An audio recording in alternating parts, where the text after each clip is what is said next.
Hello viewers, ఎలా ఉన్నారు?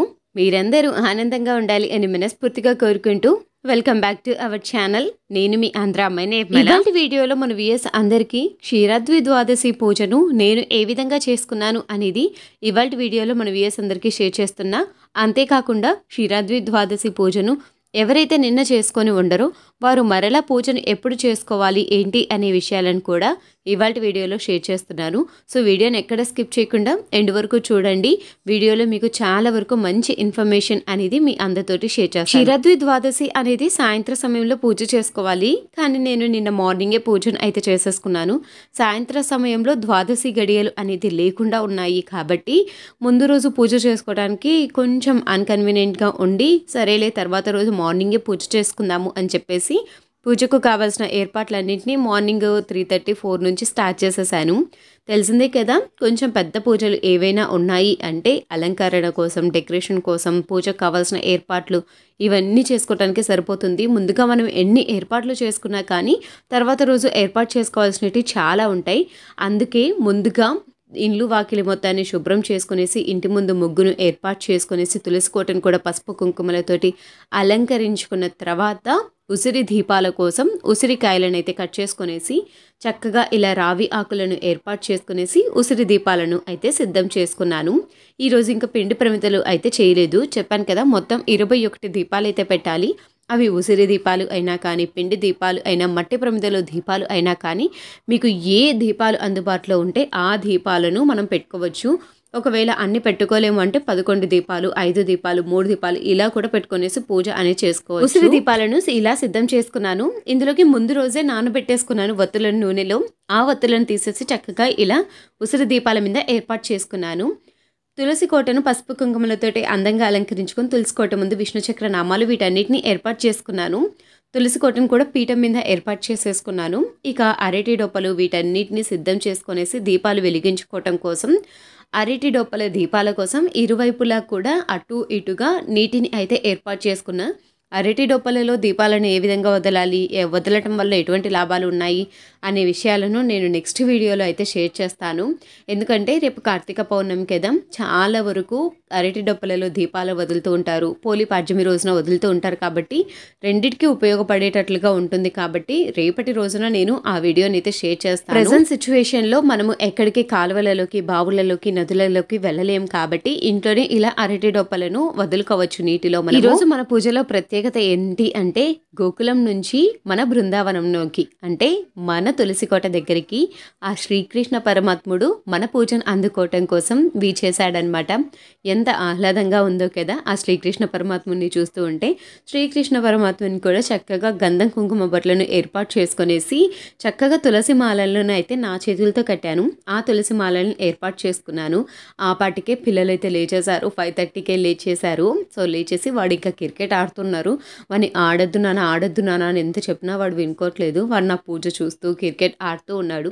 So నేను ఇంకా పూజకు కావాల్సిన ఏర్పాట్లన్నింటినీ చేసుకుంటూ ఉన్నాను. ఇక తులసి కోటను అలానే మనము ఉసిరి చెట్టును రెండింటినీ పెట్టుకున్నాం కదా, ఆ రెండింటికి కూడా పుష్పాలను ఏర్పాటు చేసుకున్నాం. ఉసిరి చెట్టును ఏంటంటే మీరు సపరేట్గా చెట్టును కూడా పెట్టుకోవచ్చు, లేకపోతే సపరేట్గా తులసి కోట కాకుండా సపరేట్గా ఒక కోటను ఏర్పాటు చేసుకునేసి అందులో కూడా ఉసిరి చెట్టును ఏర్పాటు చేసుకోవచ్చు. సో మీకు తులసి కోట కన్వీనియంట్గా ఉంది అనుకుంటే అందులోనే తులసి మొక్కను ఏర్పాటు చేసుకోవచ్చు. తులసి చెట్టును, ఉసిరి చెట్టుకు ఇరువురికి కూడా పుష్పాలు, పసుపు, కుంకుమ వీటన్నిటిని ఏర్పాటు చేసుకోవాలి. దీపాలను సిద్ధం చేసుకోవటం కోసం ఇక్కడ నేను రావి ఆకులను ఉపయోగిస్తున్నాను. దీపారాధన రావి ఆకులను కూడా ఉపయోగించుకోవచ్చు. అందుకే తమలపాకులు లేని ఎడల రావి ఆకులు ఏవైనా ఉంటే వాటిని కూడా మీరు పూజకు ఏర్పాటు చేసుకోవచ్చు. పసుపుతో చేసిన వినాయకుడిని కాకుండా నేను ప్రత్యేకంగా వినాయకుడిని ఏర్పాటు చేసుకునేసి పీఠం మీద ఇలా సిద్ధం చేసుకున్నాను. మీ దగ్గర లక్ష్మీ అమ్మవారి విగ్రహం ఉంటే లక్ష్మీ అమ్మవారి విగ్రహాన్ని కూడా ఏర్పాటు చేసుకునేసి పూజకు అనేది సిద్ధం చేసుకోవచ్చు. మనము తులసి చెట్టును లక్ష్మీ అమ్మవారిగాను, అలానే ఉసిరి చెట్టును శ్రీ మహావిష్ణువుని స్వరూపంగాను భావించి క్షీరాద్రి ద్వాదశి రోజున పూజను ఆచరిస్తాము. ప్రమిదల కింద మనము ఆకులు ఏమీ పెట్టకపోతే 2 ప్రమిదలను ఏర్పాటు చేసుకునేసి మట్టి ప్రమిదలను సిద్ధం చేసుకోవాలి. ఇలా అన్నిటినీ సిద్ధం చేసుకున్న తర్వాత అరటి డొప్పెలలో కూడా వత్తులను వేసేసి సిద్ధం చేసుకున్నాను. ముందు రోజు కొన్ని ప్రిపరేషన్స్ చేసుకోవాలి, ఎందుకంటే నూనెలో వత్తులను నానబెట్టుకోవడం ఇలాంటివన్నీ చేసుకోవాలి. ఒకవేళ ఏవైనా ప్రత్యేకంగా ప్రసాదాలు ఇవన్నీ చేయాలి అంటే వాటికి కూడా అరేంజ్మెంట్స్ అనేది చేసుకోవాలి.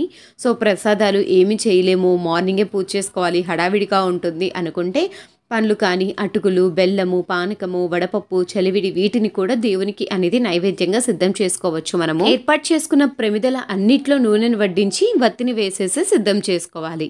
అయితే ఈ క్షీరాద్రి ద్వాదశిని ఎవరైతే నిన్న చేసుకొని ఉండరో వారికి ఎప్పుడు మరలా చేసుకోవచ్చు అంటే కార్తీక పౌర్ణమి రోజు ఈ క్షీరాద్రి ద్వాదశి రోజున 365 వత్తులను వెలిగించుకుంటాం కదా, ఆ రోజు క్షీరాద్రి ద్వాదశి పూజను ఏ విధంగా అయితే చేసుకుంటామో అదే విధంగా చేసుకోవచ్చు. అక్క క్షీరాద్రి ద్వాదశి పూజ మాత్రమే చూపించారు, మంత్రాలు కళ్యాణం ఇదంతా చూపించలేదేంటి అని అన్నారు.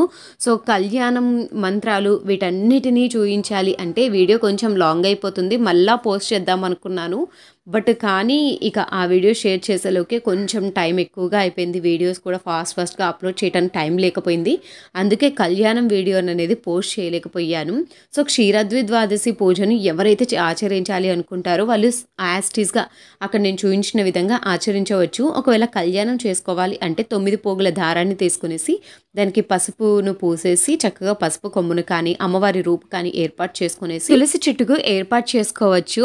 అమ్మవారికి మనం బట్టలను తీసుకునేసి వస్తాం కదా, ఆ బట్టలను తులసి చెట్టుకే చీరగా కట్టించవచ్చు. అలా తులసి చెట్టుకు ఉసిరి చెట్టును రెండింటిని ఒక దగ్గరగా ఏర్పాటు చేసేసి అలా పూజకు అయితే వివాహానికి సిద్ధం చేసుకోవాలి. అమ్మవారికి వడిబియ్యం, తాంబూలం ఇవన్నిటినీ కూడా ఏర్పాటు చేసుకునేసి క్షీరాద్రి ద్వాదశి రోజున పూజను అయితే చేసుకోవచ్చు. ఆ ప్రాసెస్ మొత్తం చూపించడానికి కొంచెం లేట్ అయిపోతుంది, అందులో వీడియో పోస్ట్ చేయడానికి టైం లేదు అని చెప్పేసి క్షీరాద్రి ద్వాదశి రోజున సులభంగా అందరూ చేసుకునే విధంగా పూజను ఎలా ఆచరించాలి అనే విషయాన్ని మాత్రమే మీ అందరితోటి షేర్ చేశాను. దీపాలన్నీ వెలిగించుకున్న తర్వాత దీపాన్ని సాక్షాత్తు అమ్మవారి స్వరూపంగా భావిస్తూ దీపానికి చక్కగా గంధం, కుంకుమ, అక్షంతలు, పుష్పాలను ఏర్పాటు చేసుకున్న గణనాథునికి చక్కగా పూజను అనేది ఆచరించాలి. ఏ పూజ చేసినా ఏ వ్రతం చేసినా గణనాథుని పూజను ఆచరిస్తాం కదా, అందుకే చక్కగా గణనాథునికి షోడోపచారాలతోటి పూజను ఆచరించి నైవేద్యాన్ని సిద్ధం చేసుకోవాలి. అలా చక్కగా నైవేద్యాన్ని అన్నింటినీ సిద్ధం చేసుకున్న తర్వాత విష్ణు సహస్రనామం, లలిత సహస్రనామం, లక్ష్మీ అష్టోత్తరాలు, ఉసిరి అష్టోత్తరాలు, తులసి అష్టోత్తరాలు వీటన్నిటిని చదువుకొని చక్కగా ధూపాన్ని, దీపాన్ని, నైవేద్యాన్ని అన్నిటినీ స్వామివారికి సమర్పించవచ్చు. ఈరోజు మనము ఉసిరి చెట్టుకు తాంబూలాన్ని కూడా ఏర్పాటు చేసుకోవచ్చు. తాంబూలంలో 2 ఆకులు, 2 వక్కలు, 2 జాకెట్ ముక్కలు, పువ్వులు వీటన్నిటిని దక్షిణను ఏర్పాటు చేసుకునేసి తాంబూలాన్ని ఏర్పాటు చేసుకోవాలి. ఇలా చక్కగా నిన్న నేను క్షీరాద్రి ద్వాదశి రోజున పూజను అనేది ఆచరించాను. మీరందరూ క్షీరాద్రి ద్వాదశి పూజను ఆచరించకపోతే ఈ కార్తీక పౌర్ణమి రోజున చక్కగా పూజను ఆచరించి ఆ స్వామి అమ్మవార్ల ఆశీర్వచనం పొందాలి అని మనస్ఫూర్తిగా కోరుకుంటున్నాను.